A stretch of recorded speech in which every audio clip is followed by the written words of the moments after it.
Okay, can everybody hear me? We're going to start at 2 o'clock, and we have 2 chairs left. Otherwise, thanks to everybody for coming. And the first item of business, turn off your cell phones, please, because it's amazing how many people have a cell phone to turn off. Anyway, you want to do that, and then thanks for coming. We're going to have a good time, I know. The first thing we're going to do is pass this little mic around to everybody. Just say your name, because we have guys here that haven't been here before, and then we'll all know who we're talking to. We'll do that once, and then we'll tell some stories. So you can start. Just say your name. Lawrence first. Gary Buxengard. Glenn Kenneberg. Alan Markin. Lois Markin. Georgia Rosendale. Joan Ike. Joe Ferday. Walter Harrelson. Walter Langland. Wham. Myron Matheson. Donnie Wilson. Big Griffin.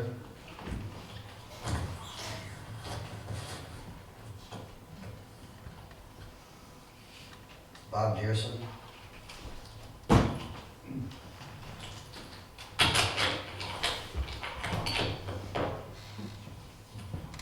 Ellen Dugard. Lyle Bearkeep. Larry Lane. Jim Wilhelmsen. Jim Solwell. David Overland. Carla Cromwell. Arlen Dolby. Jeff Gerard. That's it.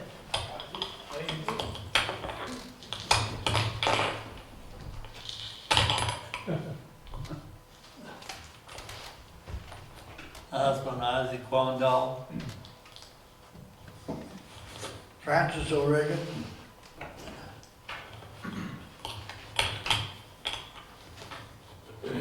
Gerald Sinclair. Mike Tyson. Glad to be here.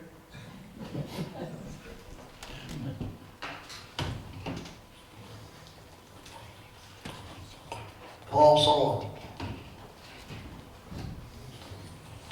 Okay, and I'm Jim Gray. I just never said my name. So anyway, we're going to go around and tell stories. I'll tell the first one. If you don't have enough, I've got a pocket full. But anyway, my first one's about my dad, and I think I've told the story about him each of the other times.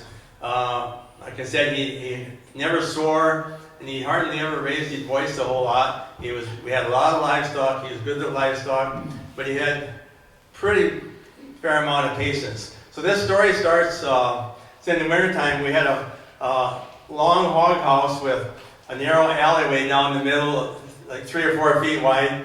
We farrowed about 12 sows at a time, and we had pens on each side of this alleyway, and then as the pigs got a little bigger, we took the gates out, ran them together. When it was time to wean the pigs, all we'd do is open up a gate to this alley and take the sows out one at a time and run them out of the building to another lot they stayed at.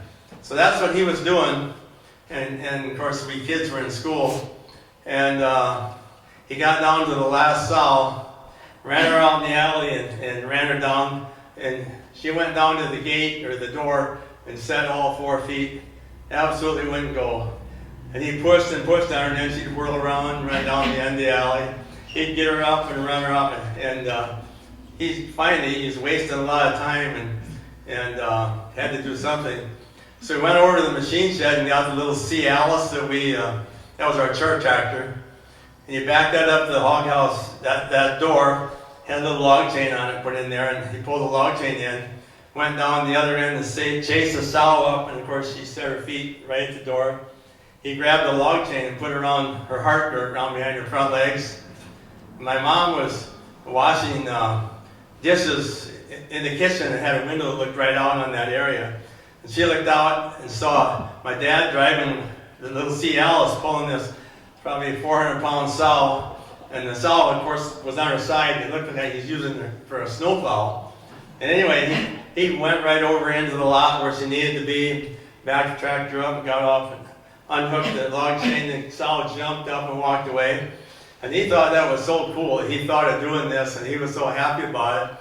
Worked okay until he went in the house for lunch, and he got this big lecture on cruelty to animals. So that's my first story. And if you don't have a story you want to tell, just pass it on. We got plenty of people here, and anything goes. So I'll hand it to you, and we'll run it back down the line.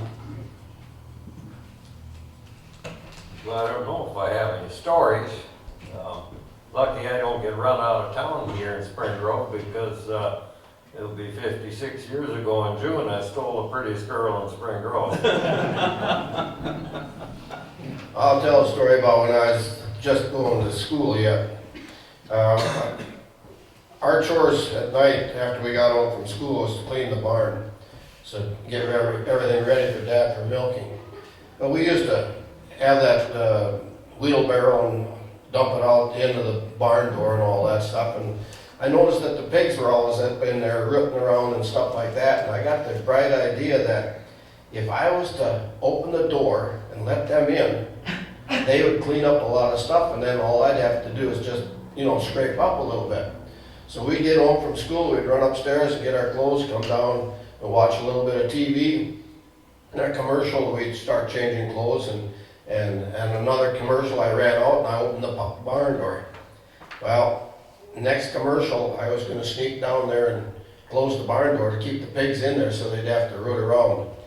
Well, I got down there and I started climbing up the manure pile and that, and I got up and I reached for the door and I just was pulling it shut, and this big old sow saw me. She went whoosh and just went right between my legs, picked me right up. Halfway down the manure pile, I fell off. Oh gosh, I don't think I got any good stories. Yes, I could tell about, we could see the neighbors up the hill there, and this was back during the Prohibition days, and my mother said they used to see a car stop out on the highway, and then the people be running in and out into the yard there.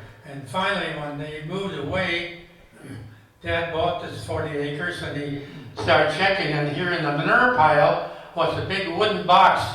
And what they were doing was hauling the moonshine and storing it, hiding it in the manure pile.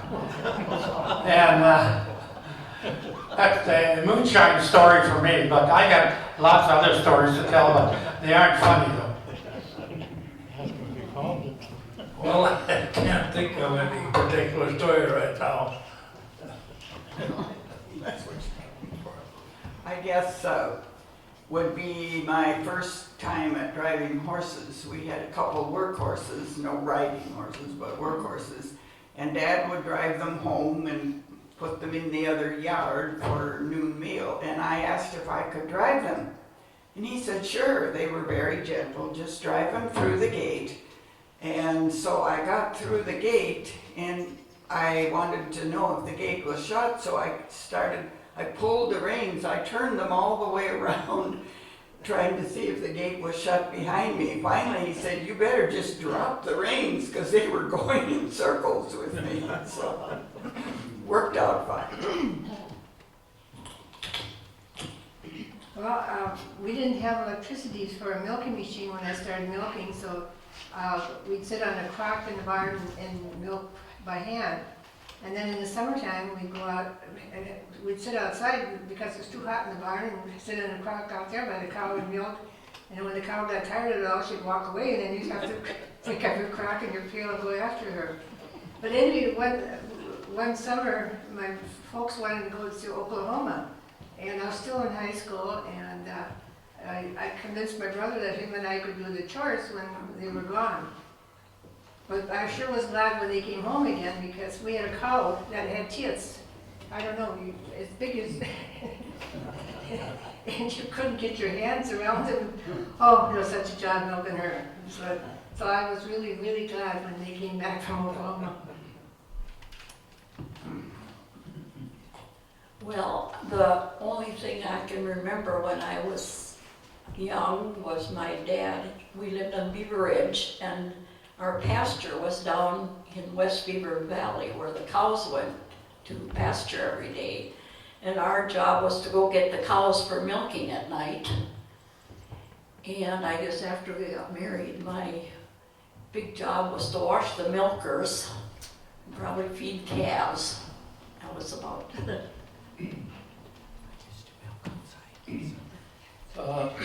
I'm probably one of the last turkey raisers that raised turkeys on open range. You moved them out at about 8 weeks, and you had to haul them out to the field. You had it fenced in with shelters. And you moved them every probably 10 days to 2 weeks. You didn't want them to drink water out of a puddle, otherwise they'd probably get sick. You had a lot of trouble with fox. One time I came out there and there was at least 100 spread across the hillside that were dead from the fox. They just kept killing. They just needed one, but they kept killing, probably for the future, I don't know. And that was quite an experience. Well, yes, someone down here talked about a nurse story. I got one more to add to that one. When we were younger, a number of years ago, my dad and a neighbor would haul manure in the springtime together. And they started on a Friday, and I was in school, and come Saturday, when my dad said, I have to do some other things, you go down and help haul manure with a tractor and manure spreader. So I got down to our neighbor's place, and I also need to tell you, I grew up in western Minnesota where the wind blew every day, and blew pretty well. And our neighbor's hired man was on one tractor, I had another tractor of ours, and our neighbor's hired man was not the sharpest knife in the drawer. And I knew they left the farm and started spraying manure right away, and I knew the wind had changed directions. And I thought, geez, should I tell him that he's got to go down and then come back? Because manure isn't going to be a good thing. That's be right on his face. But geez, I'm 12 years old. What am I going to tell adults? I just kept my mouth shut. And of course, he went just like he did before. And then the wind was coming from his back. And when he came back to look the next load, he was covered in manure from the back. I was back in his head, and the entire tractor was covered with manure. And so I tell my dad about that. He said, well, that's one of the reasons you need to pay attention to what's going on. And, oops.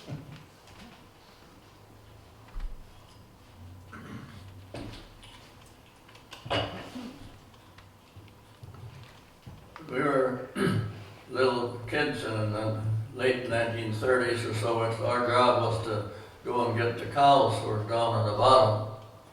And so we'd go down there in the evening and try to round up the cows, and every once in a while the bull would come after us, and there we had a box elder tree that was laying down, leaning at a good angle.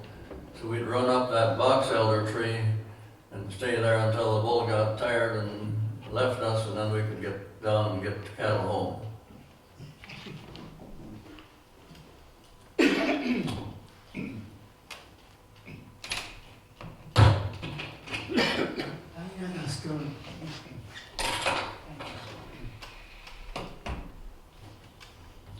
Well, I raised cattle and hogs most of my life, and I got interested in hogs when I was in 4-H. I showed hogs at the county fair.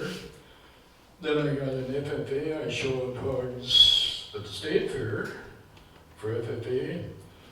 Then our FFA chapter started what they call a gilt ring.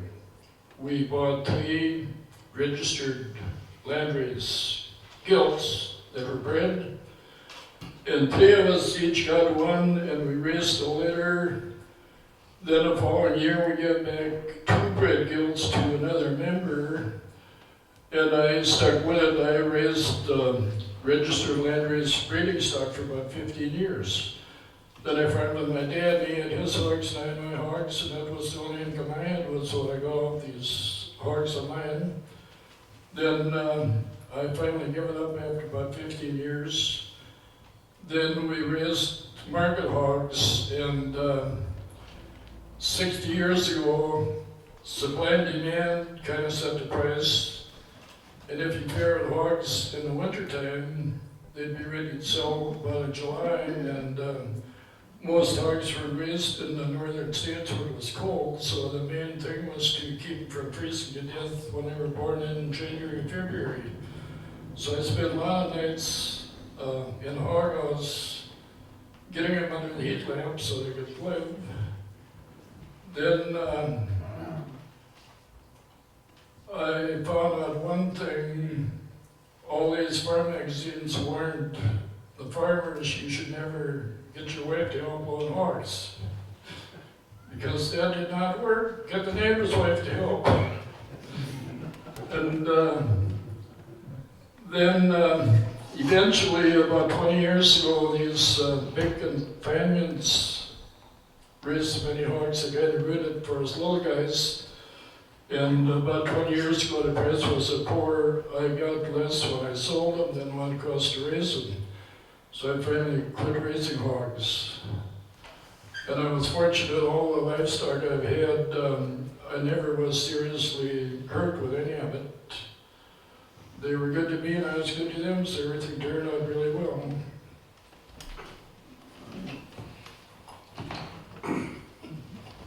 Well, my in-laws raised purebred brown Swiss bulls, and they had one bull that was so mean, and grandfather refused to get rid of him.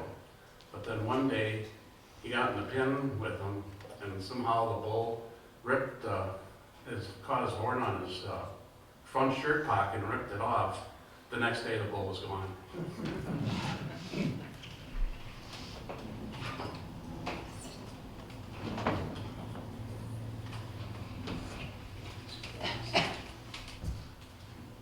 Well, I don't know, I'm supposed to hold this thing. Close. Close. Last time I said I could have got killed about 8 or 9 times with various things. Lucky I'm probably here. Could have got killed 4 times with the automobile, about 4 times with tractors, and once with the bull. And I've been living in town for about 35, 40 years, and I went out to the old stomping grounds to go for a nature walk in the neighbor's woods to see about the squirrel and deer population, and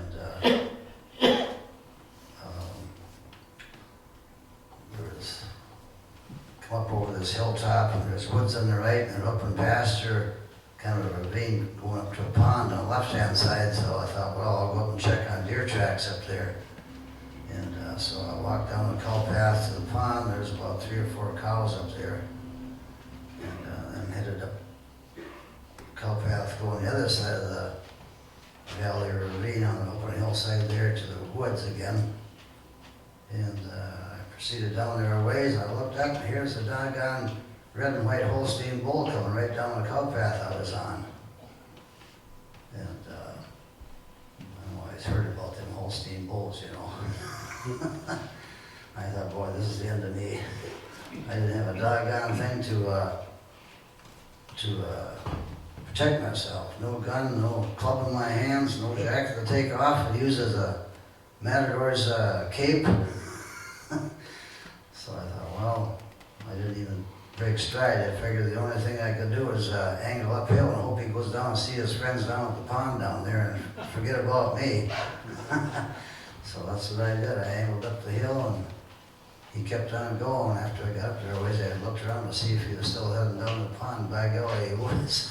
I was quite a ways from the woods when that happened. I would have never got there before he'd have taken care of me. He didn't have horns, but he wouldn't have needed horns. So that's just another time I escaped.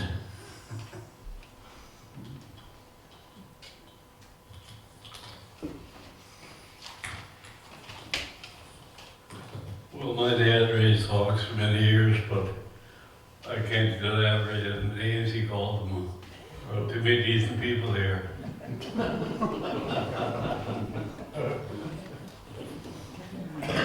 Yeah, I heard a milk cow said, Dad had a bell on this one cow, and I had to walk quite a ways to go find cattle sometimes, but I stopped pretty frequently if I could hear that bell, and I knew I had to go farther.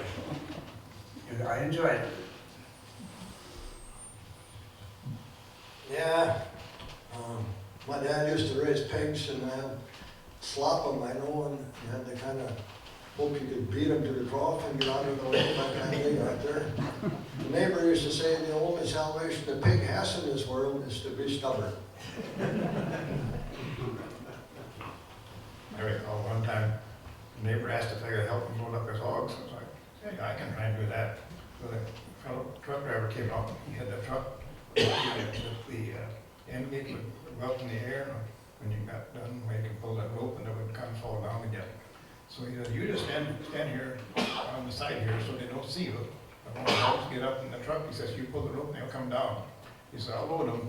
So he went outside and he made some of the office racket and screaming and stuff like that I've ever heard. And the hogs just came up that loading chute like a shot, and I didn't think they were going to stop when they got in the truck.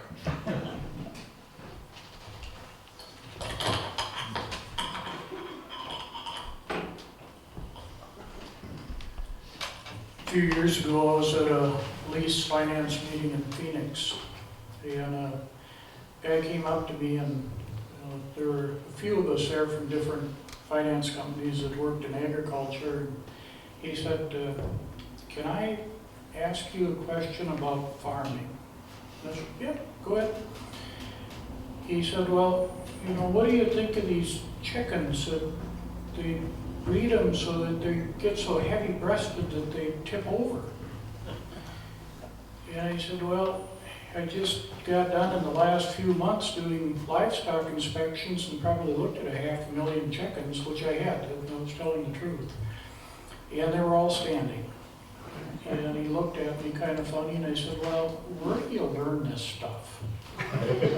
He said, well, from the organic grocery store where I buy my food. I don't know if I mentioned he was from a larger city in California. And I said, well, that's interesting. Well, what are we supposed to eat? He said, free-range chicken. So I looked right at him and I said, I don't eat free-range chicken. He said, well, why not? I said, well, you know what they eat? No. He said, well, they follow the cows around out in the pasture and they pick the corn out of the shed. And I turned around and walked away. So that evening at the banquet, of course, I was going through the line with a few of the other farm boys. And the choices for meat that evening were steak and free-range chicken. We thought it'd be a good idea to sit up close to the buffet line that night, which we did. As this guy's coming through the line, his face turned red. And he said, I don't eat free-range chicken anymore. That is a true story. Every summer, we had to move our dairy heifers to a rented pasture. And it was about 6 miles to that pasture, so my mother would go ahead with the car to block off any side roads. My dad would come in back with a tractor, and then us boys, we had to be the running cowboys on each side. And it was okay as long as there was fences, but there wasn't usually fences. And it was 6 miles to that pasture. You were pretty wore out by the time you got in there. Well, then one winter, my neighbor Coleman Larson, he'd been renting the farm, but he purchased the farm. And this is back in the days when there was no horse trailers. The only trucks you had were like the Belgrade and the New London Shipping Association had a little truck that they could come out, but farmers, it wasn't for rent. And so we went over as boys, and we were going to help Coleman drive his dairy herd across country. And he had about 50 cows, and it was the early part, it was in March, so there was a lot of snow yet. And it was 12 miles by road, but it was about 6 miles cross country. And that was the toughest 6 miles I ever ran through in my life. And then poor cows, when we got to the barn, then we had to get them, help them, rope them, and get them into each stanchion. And I don't think he got much milk out of them that night.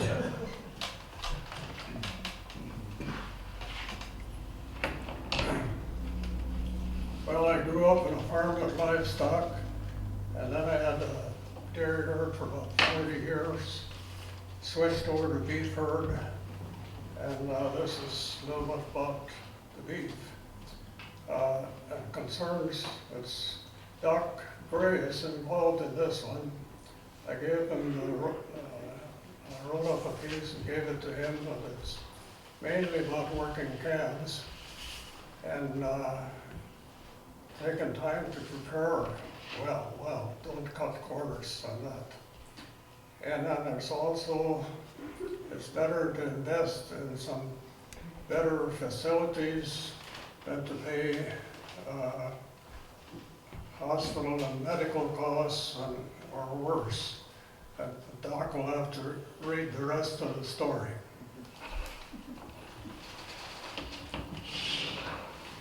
When I was in 9th grade in school, this is when I was going to school in Mabel, just before I moved over here, I was milking cows for a guy, and when it come milking time, he was never around. He made sure he was someplace. And so me and his wife did the milking. And every once in a while, I'd stay there at night so that I could get up and milk before I went to school in the morning. And once in a while, I decided I wanted to go home, and so I didn't have to milk in the morning. And then this guy says to me, he says, "Well, I wish you'd stayed." He said, "It isn't fair, my wife has to milk alone."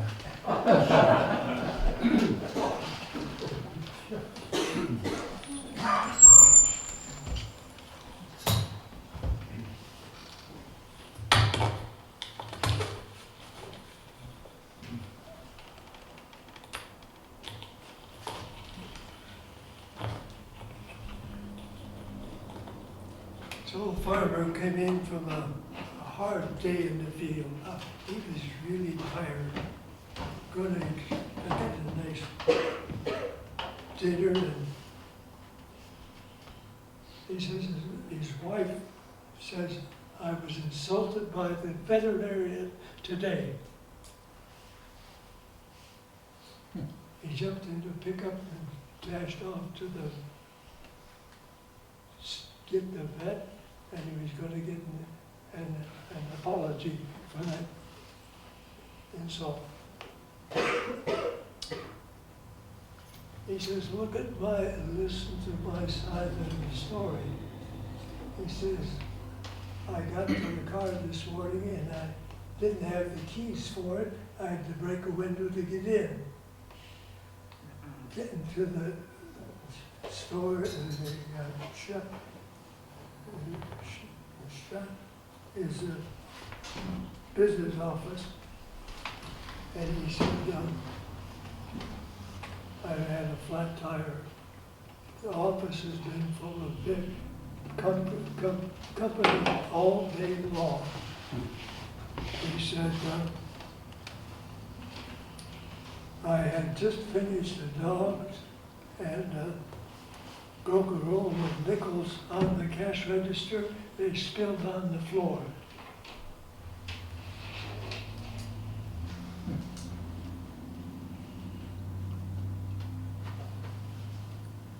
He says, the telephone was ringing off the wall. It was your wife. She wanted to know how to use a thermometer.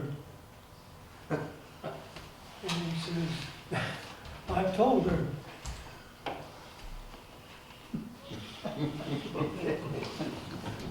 You could all heard that. That's kind of a racy joke. The rectal thermometer, and she asked, "Where should I put it?" He said, "I told her."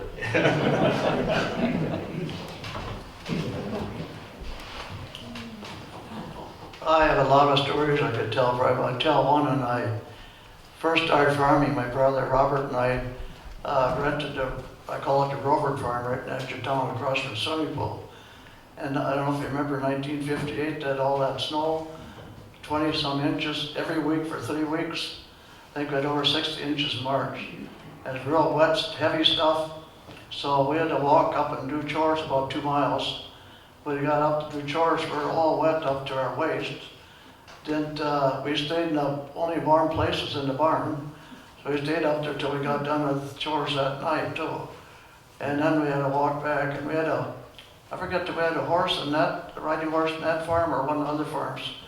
So after that, one rode horseback, and then we had a rope, and another one rode behind on skis. So we pulled. We did that for 3 weeks because as soon as we didn't have Michigan loaders in those days, just a caterpillar that opened up. It's right down here by the swimming pool. That's where it drifted in so bad, where the swimming pool is now.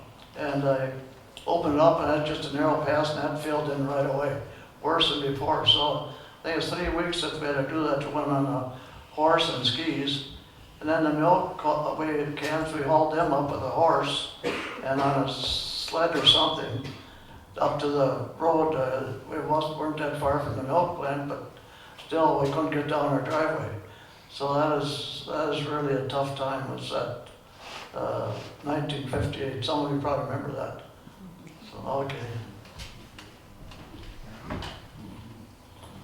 Okay, I'm gonna tell a story about Ellen Solom, Paul's dad.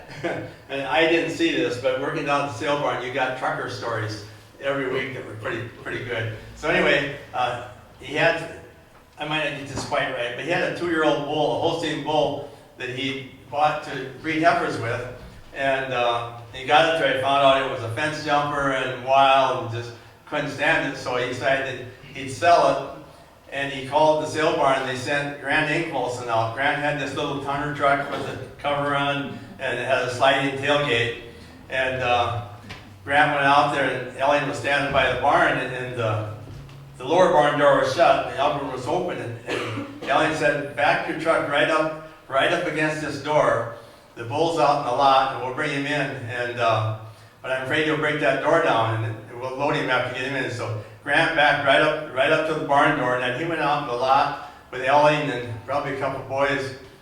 They brought 2 cows and this bull into the barn, slid the door shut, and it's an L-shaped barn, so they were coming in from the lower side of the L. So they shut the door and walked into the barn, and the 2 cows had taken their stanchions, and the bull was gone, and they walked around this L-shaped, no bull. And so they went up by the truck, and the bull had thought he was getting out, and he ran all across the barn and jumped this barn door and ended up right in the truck. all they had to do was slide the door shut. So Grant told that story over and over again. I remember that same bull just about killed my dad. He bunted the gate down on him, and then he's going to sell him the next day. But I remember we came off the hill from doing some work up in the hill. The bull had stuck his head through the wall. No, the barn, pushed it through the barn, and his head is outside, just wrecked. And I heard that when he sold the sale barn, Dad warned him that he wrecked the sale barn. They had to have the carpenters down the next day and fix it up. And then one guy broke his nose, he's looking at the bull, and the bull came and hit it. I heard something about that too, I don't know. That's true, but he wrecked the sale barn too. Okay, talking about sale barns, there's this story that 2 people said is true. There's this sale barn down at Waukon, and when they had the pen full of fat cattle, really full, this crazy auctioneer used to walk out and to make a point, walk right on the fat cattle. You know anything about that, Ozzy? Enough people have told me, I know it's true. It's true. So let's see. Anybody else have a story? I have more, but I don't want to hog the floor here.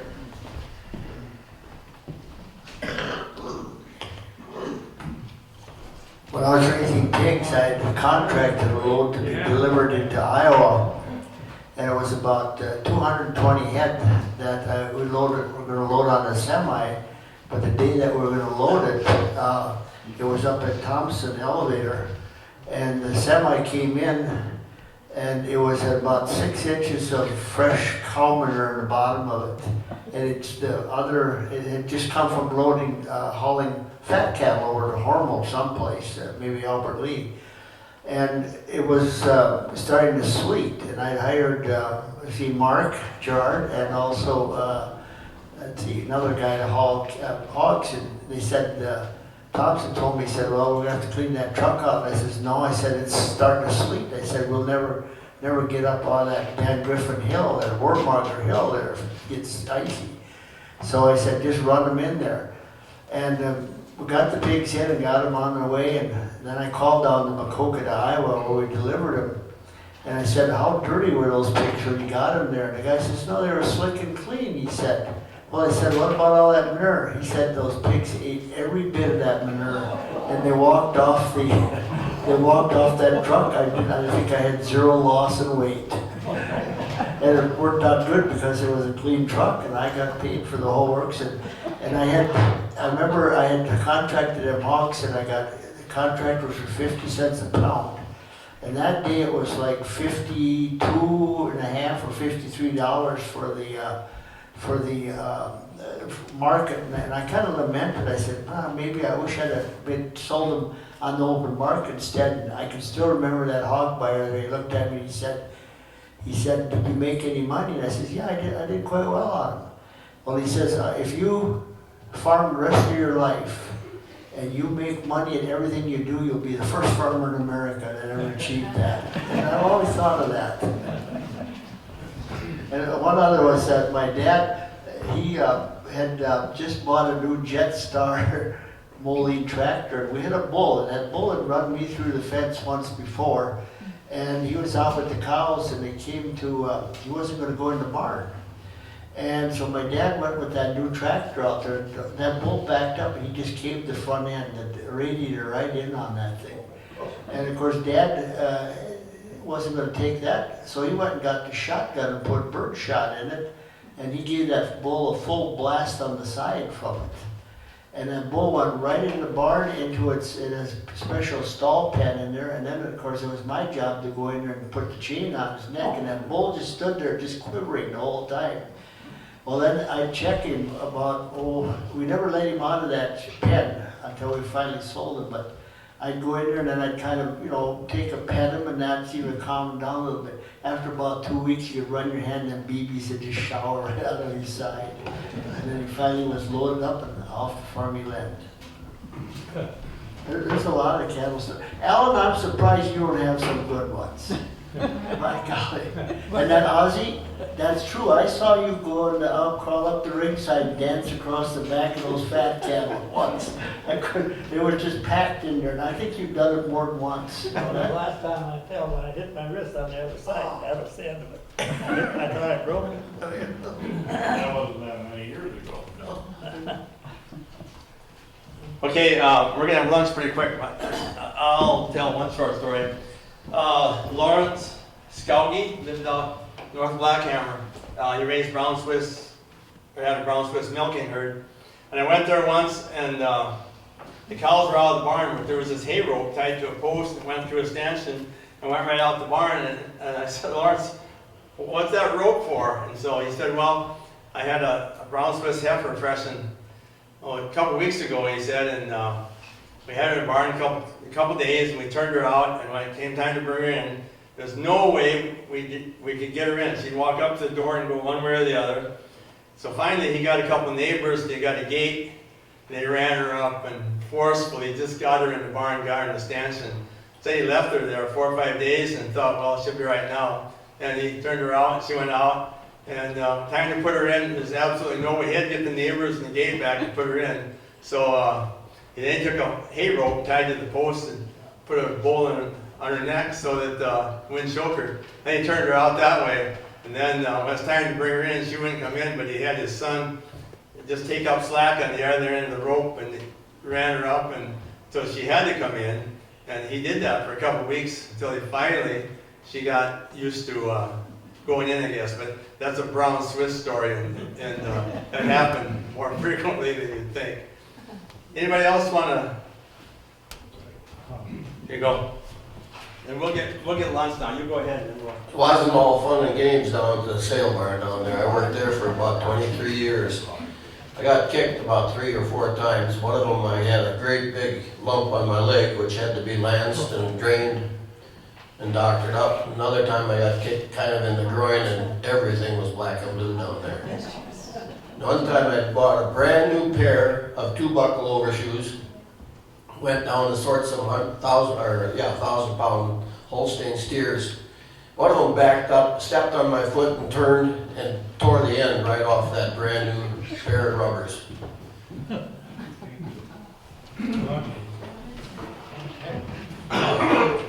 Today is livestock, so far it's been all jokes, but I could tell a story about livestock.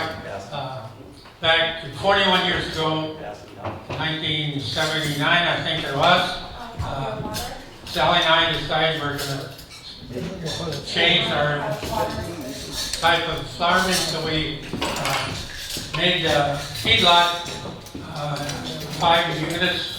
Feedlot, so we had about 500 cattle at a time there, and we did backgrounding. And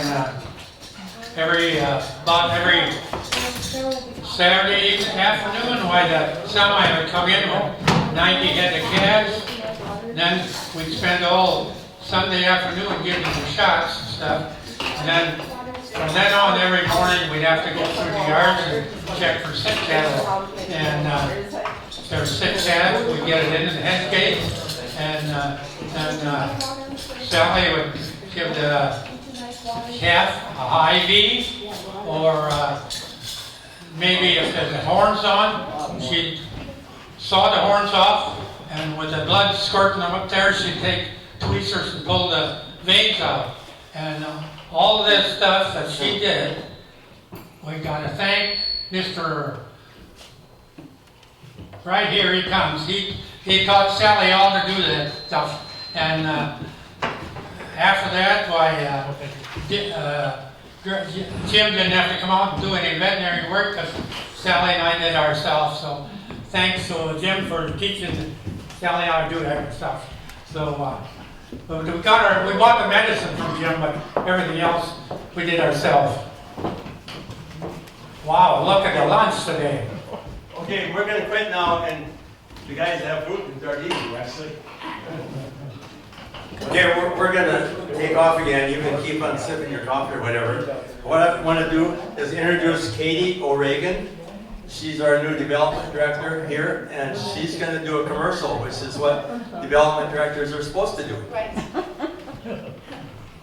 Thank you, Dr. Gray. Can we give a round of applause for Mr. Gray? Dr. Gray. He and Karen do so much for this organization, and it's really fun to see and hear your stories. And I love representing this organization. I love representing Spring Grove for all you've done and all who you are. It's a pretty wonderful place. And your stories are really funny, too. So we're very excited. For those of you that were here a couple weeks ago, I talked about that we're doing a film festival in Spring Grove. And it's all in the works. I was just in Los Angeles last week talking to some filmmakers. I got to have dinner with Mr. Ed Asner. Who knows Ed Asner? Raise your hand. Y'all know him, right? Mary Tyler Moore Show? Yeah. He's sneak peek. This is a sneak peek today, but we think that Mr. Asner will come to our film festival on the last day, which is very, very exciting for us. So we're going to need a lot of support. We're going to need a lot of people to open their doors to possibly do Airbnb in their house, because people will come from all over. And we're going to do a seminar here for those people in Spring Grove that want to talk about how to do Airbnb in your house. I'll do the seminar. I have a house in Sheboygan. My father has, Daddy, you've been to Sheboygan to my house. I got a duplex, right? And did you tell a story today, or were you too shy today? Were you too shy to tell a story today? Or no, you didn't tell a story? Believe it or not, I'm a little bit like my father. You know, you don't think I'm shy, would you? You wouldn't think that. I actually am. I'm only not shy in front of people because I'm protected, right? But I'm shockingly shy. I spend a lot of time by myself thinking and writing. You'd never know that, right?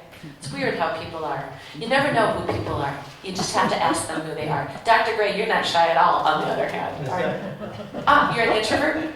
See, there you go. You'd never know he was shy either, but he's an introvert. Anyway, I'm getting off the subject, but it's really exciting things that we're doing here, and I think the most exciting thing about it for me is to see you here today, and I'll tell you why. Because you are the essence of Giants of the Earth Heritage Center. You are. Spring, you're the essence of who we are. I mean, it's really cool that we bring in famous people to Spring Grove, and it's really great that people will get to come to Spring Grove, right? That's a great thing, but you're who Giants of the Earth is. And everybody needs your help. And so sometimes people don't help because they think they can't help, but see, everybody can help. Sometimes you have an idea how you can help and you don't even know how, right? Right? Or you don't get asked to help. You know what I'm doing today? I'm asking you to help. And if you have any idea how you can help us with the film festival, you can talk to me, right? I don't bite. I'm really easy to get along with. And I love talking to people, especially you guys. So, some people say, how do you ask for money for people? And I say, you know what I tell them? I say, I never ask people for money. I invite people to help causes that they believe in. That's the truth. I've never ever had to ask anybody for money. Because if you don't believe in the cause, you're not going to help, right?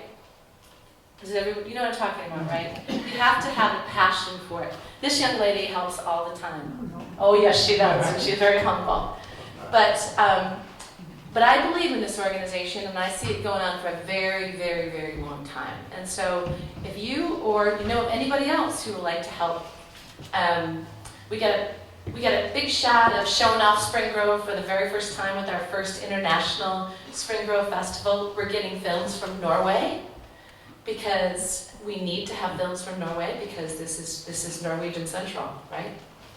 And we're inviting people from all walks of life to have films, including people who have made films about autism, which is something I really believe needs support.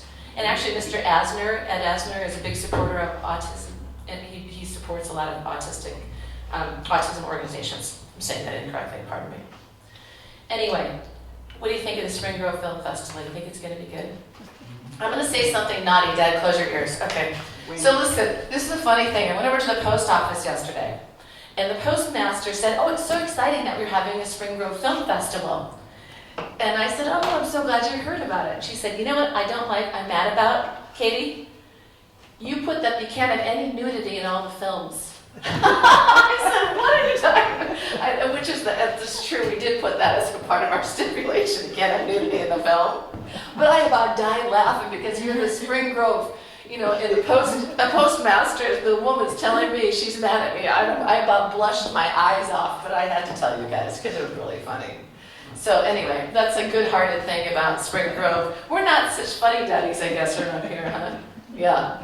All right, well, I'm going to get off. I'm going to let Mr. Dr. Gray tell another joke, because I like your jokes. When is that planned? Oh, see that? You just helped me. See, everybody can help me. Can you believe I did a commercial without the dates? October, here's my commercial. Ready? I'll do it again. Hello, this is Katie O'Reilly coming from the Spring Grove Giants of the Earth Heritage Center. We are having an international film festival, and it's going to be October 16th, 17th, and 18th. See you there. How was that? Better? That was my commercial. Thank you for reminding me. All right, I'll see you later. I'll pick up your plates for you. All right? There you go, Doc. Thanks, Katie. You're welcome. I think Paul Solon's got a story to tell. He'll start us off.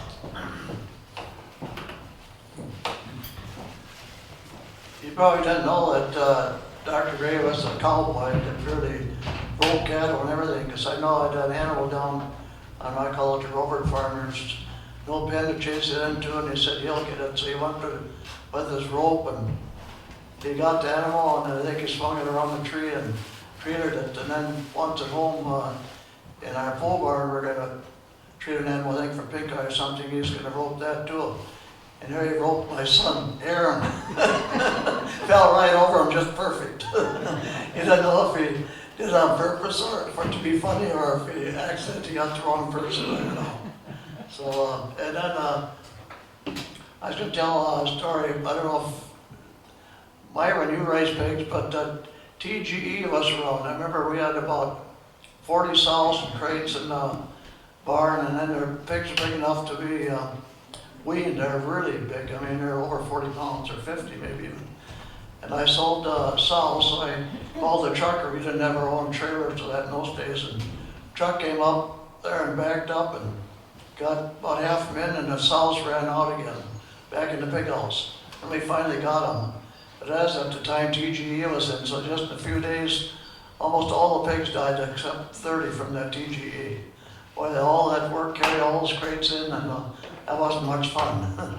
But stuff like that, you know, that happens on the farm, so, okay. I can do one.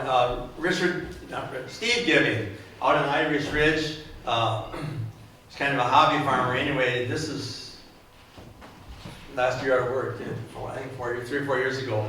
And it was in March, and he had a beef cow OB, and he had her in an old chicken house because he didn't really have a good barn.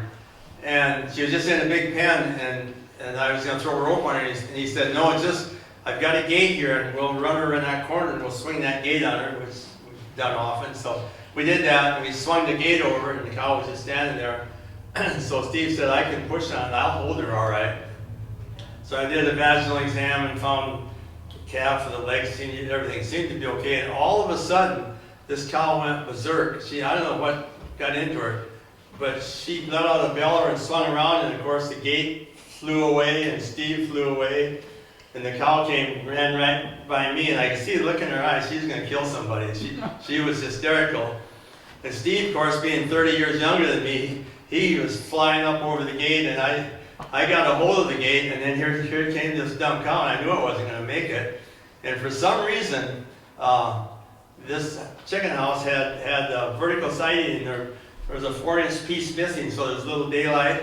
For some reason, this cow saw that and left me and just went right through just exploded the side of the building, left a hole the size of a cow in the building. And otherwise, I don't think I'd have been here today probably. But so we gathered ourselves up and went outside to see where she was, and she was about a quarter of a mile away running across the field. And so I told Steve, well, nobody can do anything about this. We just leave her alone, maybe she'll have it. I called him the next day, and she had calved. Had a normal calf out in the woods, and he said she was nice and calm that day. So cows once in a while did go berserk, but that was about 2 or 3 months before I retired, and it was one of the things I thought, you know, you're 74, you can't climb gates like you used to. Maybe you should quit. So I did. Who's next?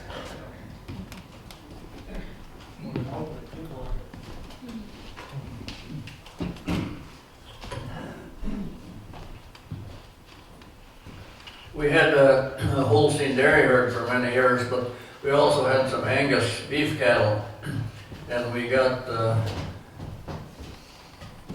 bought some bulls from over near Waukon, and one of them was a little ornery. One day I was going out in the pasture to change the cattle home, I had a pitchfork in my hand, and I crawled through the fence and walked down towards this bull that was standing looking at me.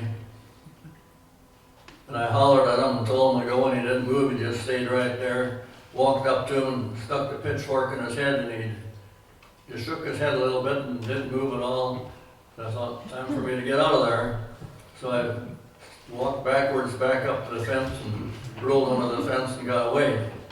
Well, later on I found out that same bull had harassed the fishermen and chased them, so they had to jump into the middle of the creek to get away from him.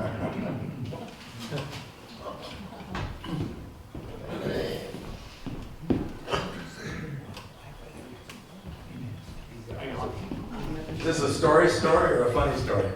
Two stories. Carlin got to be the best joke teller in the country. So we'll get first, then we'll get you. When I retired from teaching, the FFA advisor for the state called. They asked me if I would come up to the state fair and help run that dairy birthing place up there. I don't know if a lot of you have been to it. So I did, and one of the jobs that we had was that we had about every day, they had the veterinarians also over there, and they'd give a shot to a cow, and about 5 o'clock they'd start calving. Well, you wouldn't believe the amount of people that would show, and it just get dead quiet in there while we're going. It was calving, of course. I'd go in there and I'd pull the calf, you know, and I'd explain what we were doing and why we were doing it. And of course, right away they'd ask, as soon as the calf came out, they'd say, is it a boy or a girl? So you'd have to check. And I remember one time, I said, it's a girl. And I said, what should we name it? And no one said anything. Well, there were some ladies there from Martha's Cookies. And I said, how about if it's Martha? Let's call it Martha. Oh, the crowd just cheered and hollered.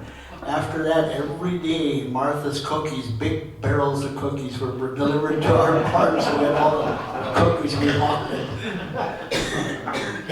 This is a veterinary joke. This lady brings a duck into the veterinary office, and the veterinarian takes one look at it and says, your duck's dead. Oh, she said, no, it can't be. Can't be. No, she says, that's not going to be. It's not dead.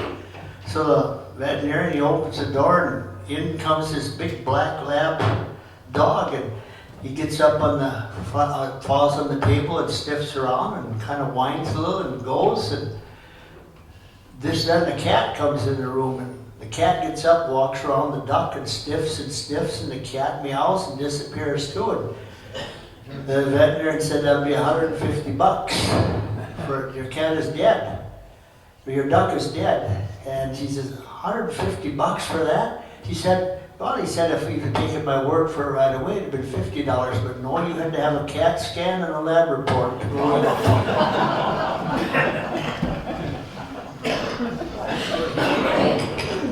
That's a pretty old joke, but it's a good one.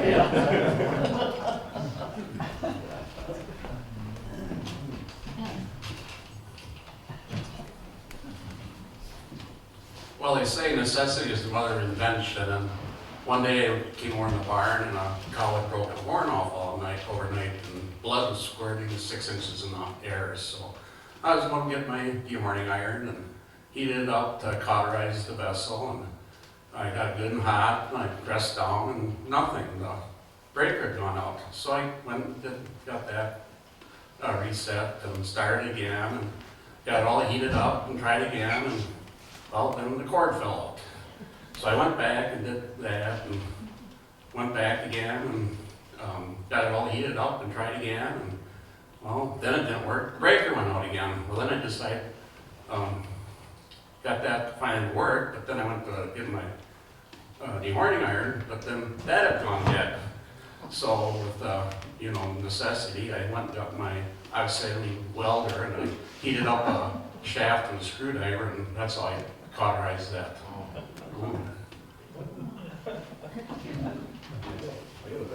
Hey, go ahead, tell. Yeah, it's. Okay. I'm gonna tell kind of a bad one later on. Okay, Go ahead. yours is worse. Okay, one night, I don't know if it was Dr. or not, but it gets a telephone call, and he said, my dogs are going at it, and I just can't get them apart. And Dick said, or not Dick, or one of the docs said, well, go make a loud noise. So the guy goes and makes a loud noise and says, no, they just won't separate. That's not going to work. He said, well, go throw some cold water on them. And so he went through cold water and came back, no, that didn't work either. And then he said, well, just have him come to the phone. He said, what good is that going to do? He says, well, it worked for me. Go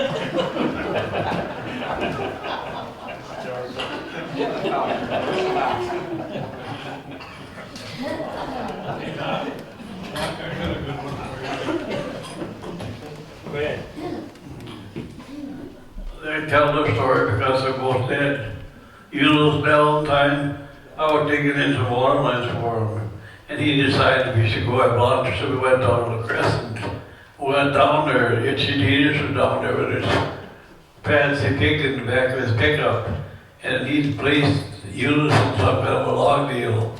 And Eul's opened the gate and let the pig out, and then we went in the tavern and had lunch, and he told Itchy, he said, your girlfriend got sick of waiting for you and got out and walked away. He one time tried to load that pig back up.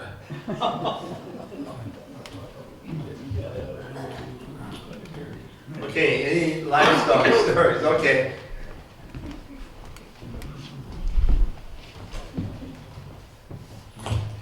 This isn't a livestock joke, but I heard it just the other day. In fact, it's in the Legion magazine, so some of you guys, the Legionnaires, are sitting. But anyway, this guy got in a taxi cab and he driving down the street in the taxi cab, and all of a sudden he decided to talk to the driver, so he poked the guy in the back, wanted to talk to him, and the driver just jumped in the air and he drove off and jumped the curb and he happened to hit a car or a house building there and just smashed up.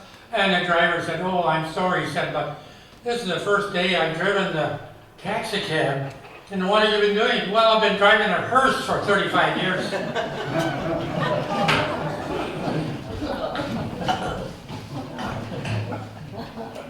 Okay, I don't know if Gary remember this. This is a sale barn story, true story. We used to work down there after the sale, and maybe all night or 2 or 3 in the morning we'd get finished working cattle. And there was a high school kid that always helped us, or somebody always helped us. And so this night we had I think it was a load of dairy heifers, and they wanted a magnet put in each one. And so this high school kid was bringing them into me. I was running the chute, and then I'd grab them by the nose and pull their head around and use a bowling gun and give them a magnet. And I pretty much talk to the animals all the time when I'm doing things like that. And the kid was standing there, maybe it was the last one, and I grabbed this Holstein heifer and pulled her head around, and I said, "Are you ready for this?"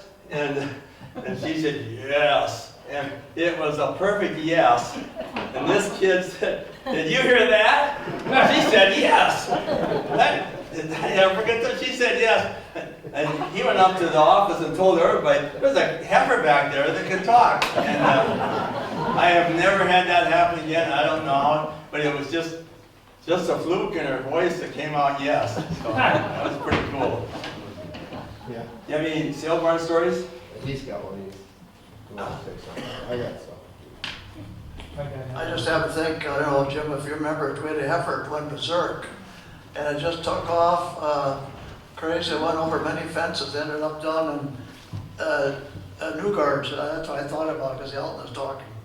And Oberlin said he saw it down there, staying dead right by the creek. So Hal and I went down there and picked up some wood, they're gonna burn it, and had some gasoline along and some matches. And there was a little creek there, so this is at night. So I put a lot of wood there and then started a fire, and here the gas leak on the spilt, even on the water, lit up the whole creek because it went down through the whole valley. It was lit up. I think Elton's mother was a little bit disgusted that Oberlin told us how to do it. I don't know if he remembers that or not. We did get it burned up, but it should have lit up the whole valley because of the spilled those gasoline in the creek, and that got burned up too. So. Anyone else? Hey, Gary. You know, Jim was talking about a lot of long nights and that. I remember one time Eddie was going to have a dispersal sale on a whole bunch of beef cattle. I can't remember whose they were that, but we had to preg check them. And Doc had another guy working with him at the time, so he had the chute in the barn itself, and we were down. Jim and I were down by alongside the 50 pence. And it was colder than the dickens that day, and it's snowing and it blowing and stuff like that. And we worked outside out there, and I don't know how the heck we ever did it because it was cold.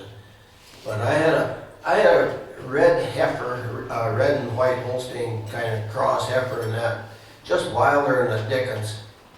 And she was always ramming stuff. She had horns and that stuff. And one time I borrowed Jim's chute and that, and we were going to castrate calves and give them shots and that stuff. And I got that heifer in there, or that cow in there, and I took her horns off. And after that, she was just as docile as could be. Give up and pet her and anything like that.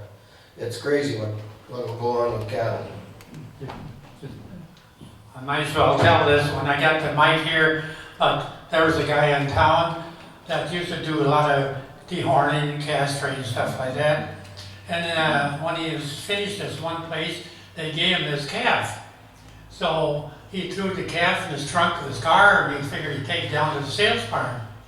And he drove through Main Street here, and everybody looked, and here there was a car going down the street dragging a calf. And here he had a halter or a rope on it, and tied it inside, and here the trunk came open, and the calf fell out, so he dragged it all the way down to the sales barn, drove up there, backed up, gonna sell it. I don't know what happened to it. I didn't say who. I think that's the same person who used to butcher. Yep. I heard this story when I came to town. And he was out at the edge of town, and there were some pigs running around, and he had his 22, I suppose, and the farmer said, that's one we want to butcher. So he shot it, and the farmer said, no, we didn't want to shoot that one. He said, which one do you want? Well, that one over there. So he shot that one too. That's got to be true, because I've heard it so many times. Anybody else?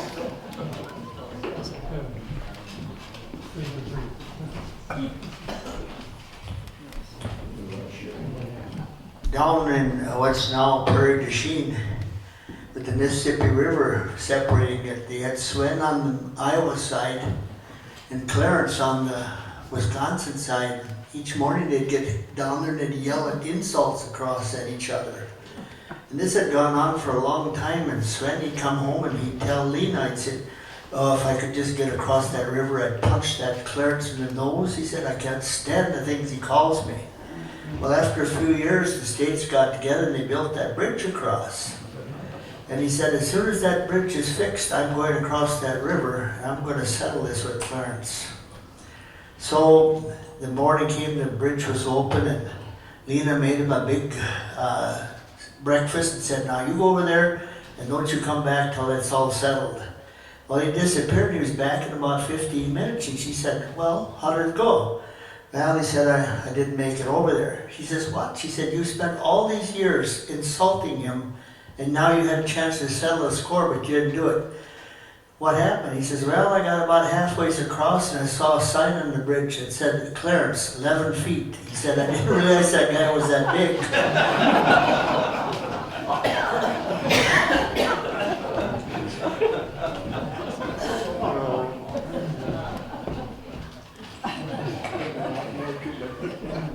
Anybody else? We're a little bit ahead of schedule. I've got one more. Did you see it? No, mine's, I'm going to close with it, so you go ahead. Well, if you're telling jokes, I got Ole was uptown one day on a Saturday, and he met Sven. And Sven said, you haven't been in church lately. Yeah, Ole says, I guess it's just a bad thing to do, he says, but sometimes it happens. Well, Sven says, why don't you try and come to church tomorrow? Yeah, Ole says, I'll try and do that, he said. Well, Sunday came, and by golly, Ole, he was in church. And Sven, he didn't make it for a while because his cattle had gotten out, and he had to get them in. So a little while after church, they're all standing around outside talking like them old crazy Norwegian Lutherans are and that. And Sven comes up to Ole and says, Ole, he said, it sure was good to see you in church today. Yeah, Ole says, I think the rest of the congregation thought so too, he says, because when I come in, they all stood up and says, Ole, Ole, Ole.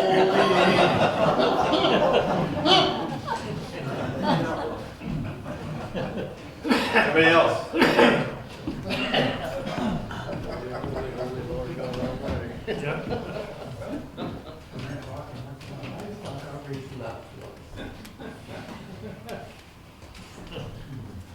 Yeah, I suppose it was back in the late 40s or early 50s, back in the farm South Caledonia there, my dad had a sick cow. I remember what, I was pretty young, I didn't even know probably was wrong with it or any idea. And also, I don't know if you drove to Caledonia to talk to the doc or on the phone. He was always afraid to use the telephone. Anyway, doc came out there and he didn't think there was anything that he could tell was wrong with the cow. So we went back to Caledonia and I don't know, a day or so later the cow was dead in the morning. So my dad went up to Caledonia and talked to that veterinarian up there and told him all what had happened. Well, the doc says that cow was sick.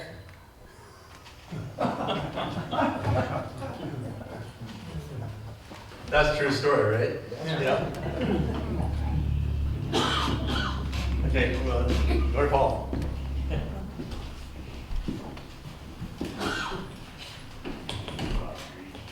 This is a true story too. I heard of it. See, I think it's Larson that had, is that a Chumley farm? Or what, you know, he had Gertzies? What's the name? What, Larson maybe? Or am I wrong? Anyway, he was a bachelor and he was on that farm, you know, probably 20 cows or something. And he was the only one that did the chores. And then he's invited to some wedding out in Dakotas. So he got the neighbors to help do the chores and he's gone. So he was gone for a couple, 3 days. And here the cows got out and they got in the cornfields. And they could not, everyone tried to get him out, they could not get him out. And then he came home, he said, you stand here and you stand there. And all he did was call them. Come boss, they all came running out of the cornfield, ran right in the barn in their stalls. That's a true story, yeah. So all he had to do, they knew his voice. So he just called them and they all came out by themselves, no chasing or nothing, they knew where to go. Was that Larson? I think. I don't remember who it was. You did his vet work, I know. You had Gertzies, yeah. Which farm or where? The Chumley farm at Nelsmont. Oh, yeah. Okay, that was Larson. That's right. Yeah. Everybody else, okay. No, you gotta tell your story with Oliver Madsen that one time, told his weight. You know, you gotta tell that story that you told about Oliver Madsen at the wake when he treated the calves and then. Okay, Matt, we called him, Elmer Madsen, was the lay assistant and vocal teacher here. And he got up really early in the morning and he came to town probably 6:30 or 7 to teach school. And he always bought a few calves and just day-old calves and fed them up and then sold them in the fall, just kind of a hobby. And he'd call me before he left to school and tell me if he had a sick calf, and he'd never be there, but I'd just go out there and treat the calf. And one of my rules was you never go on a farm, if they aren't there, you gotta leave a note. You always leave a note, whatever you did. And so I didn't have a piece of paper, but he had a calendar there, and I tore a page off of it and wrote out a note with the follow-up, what this calf had, and how to follow it up, and then at the bottom I said, if this doesn't work, just see the phone number at the bottom of the page, or the back side of the page. You turn it over, and it was Clark Rendering Company. He thought, he had a great sense of humor, but he thought that was so funny. Anybody else? Did I see anybody? Okay, I think our photographer's coming at 3:30, so I'll go ahead and tell my never before been told joke. True story, not a joke, true story. Harold Larson lived in Riceford. Anybody remember him? You must, yeah.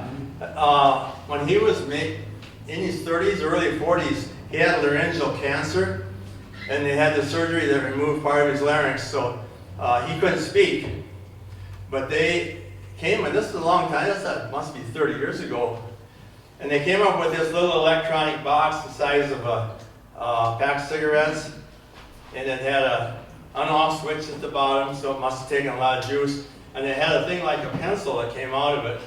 And to talk, he would turn this on and put it in his mouth, and he could talk. And it was electronic voice, a monotone, and very electronic. You could understand it, and you could understand him pretty well. That's the only way he could talk. And he'd always, I think he was trying to save juice. He'd always, when you said something, he'd turn it off, and he always carried it in the pocket of his bib overalls.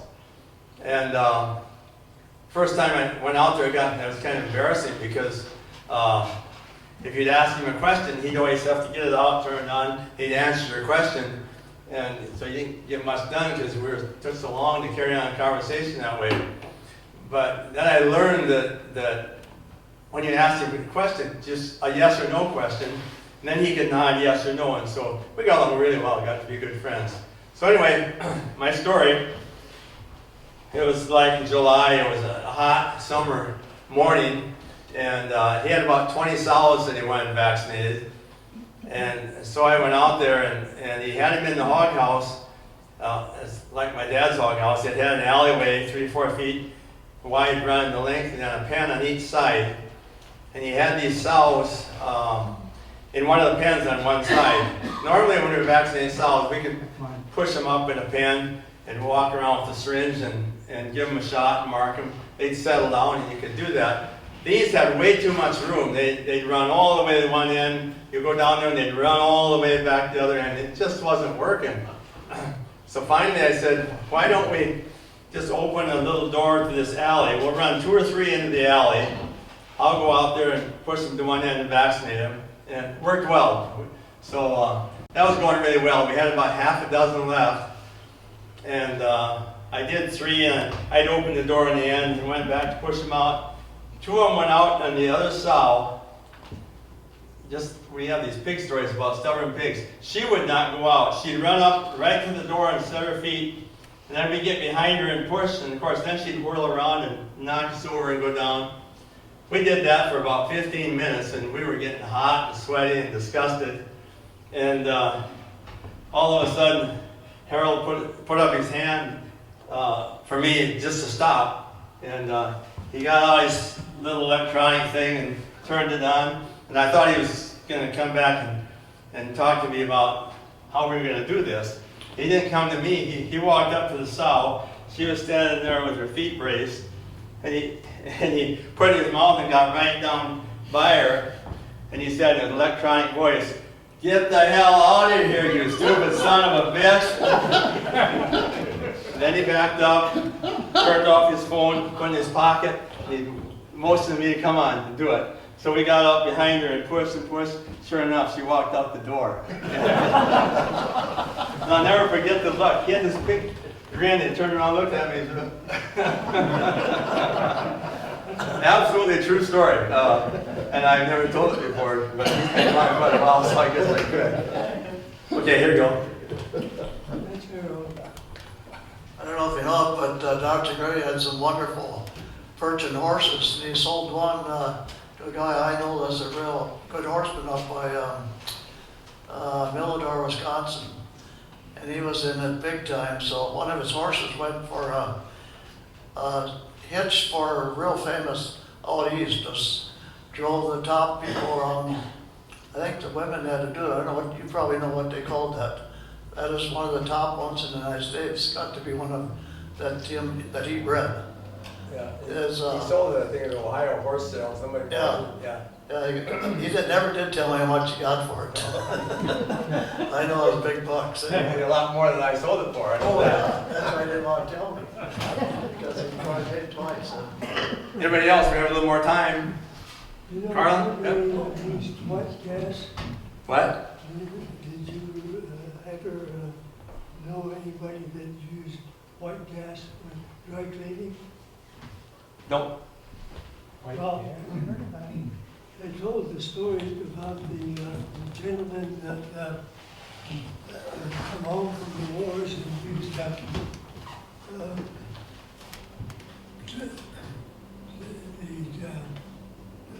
throw it up to the outhouse and exploded. Her father says, that son, that's close to being the truth. He says, in the spring of the year, she didn't know what to do with the gas after she dry cleaned some clothes. So she went down to the outhouse and put it down the other hole. After lunch, he went down to take a smoke in the outhouse. Didn't know what to do with the match. Threw it down the other hole, and it went out. And he was so sorry that I've heard that story before. Carlin, one more?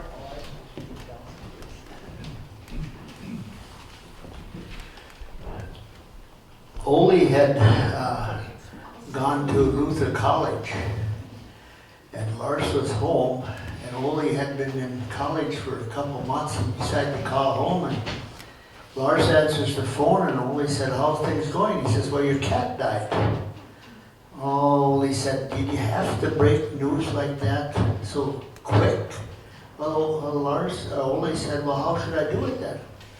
Well, Lars said, "How should I do it then?"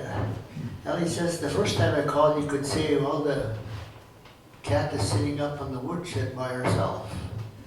And the second time I called, you could say the cat isn't feeling very well. And the third time, you could say that the cat had passed to the hereafter. But don't go breaking bad news like that all in one blurt out." He said, "By the way, how's Mother?" "Oh, she's sitting on the woodshed by herself." I was thinking of, I went milk cows for my neighbor, and he had over 50 cows in there, but Albert did not like the milk, so I kind of got stuck with it.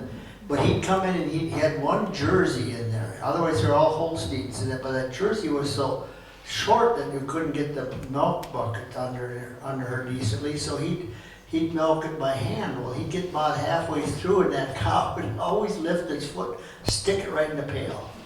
And of course, Albert would get up, take that milk stool, and just pound it over the back of that cow, pour the milk in the gutter, and disappear. Well, one day, Minnie, his wife, came home from work, and she came out there, and she sat down and milked that cow, and it came a full pail of milk, just beautiful. And she showed it, she says, "Albert, come over here." She showed it to him now. She says, "Is it all right if I beat the cow now?" She said. He got disgusted we didn't see him ever again in the barn.